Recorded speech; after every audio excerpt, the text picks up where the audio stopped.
আসসালামু আলাইকুম ভিউয়ার্স, একটা এক্স নোহা 2019 এর মডেল, তাও আবার তেলে চালিত গাড়ি।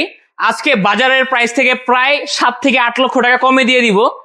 এটা 2019 এর একটা এক্স নোহা তেলে চালিত গাড়ি, 2025 এর মার্চের রেজিস্ট্রেশন। ভিউয়ার্স, সিলভার কালারে আছে, x smart package, double blade projection headlight, fog লাইটটা আলহামদুলিল্লাহ ইনস্টল করা আছে এবং প্রত্যেকটা পার্কিং সেন্টার আলহামদুলিল্লাহ অ্যাক্টিভ পাচ্ছেন আপনারা।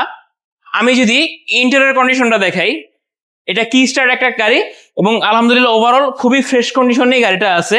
এটা কিন্তু সিঙ্গেল ডোর পাওয়ার, পিছনে আপনারা প্রায় 8 জন ইনশাআল্লাহ ইজিলি বসতে পারবেন এই গাড়িটাতে। এই গাড়িটার আস্কিং প্রাইস থাকে খুবই কম, মাত্র 33 লক্ষ টাকা প্লাস প্লাস টাকা হলে ইনশাআল্লাহ এই গাড়িটা নিতে পারবেন। গ্লাস লাইট যা বলেন আলহামদুলিল্লাহ প্রত্যেকটা জিনিস আলহামদুলিল্লাহ অরিজিনাল অথেন্টিক ফ্রেশ কন্ডিশনে আছে। এই গাড়ির আস্কিং প্রাইস থাকে মাত্র 33,80,000 টাকা। ভিউয়ার্স, স্ক্রিনের নাম্বার দেওয়া থাকবে, তাড়াতাড়ি যোগাযোগ করতে পারেন। এই গাড়িটা ইনশাল্লাহ থাকবে না, খুবই কম টাকায় ইনশাল্লাহ এসএ কার সেন্টার আপনারা দিয়ে দিচ্ছি। শোরুমের লোকেশনটা হলো ঢাকা খিলগা মডেল কলেজের ঠিক অপোজিট পাশেই এসএ কার সেন্টার। স্ক্রিনের নাম্বার দেওয়া থাকবে, কল দিবেন। আসসালামু আলাইকুম।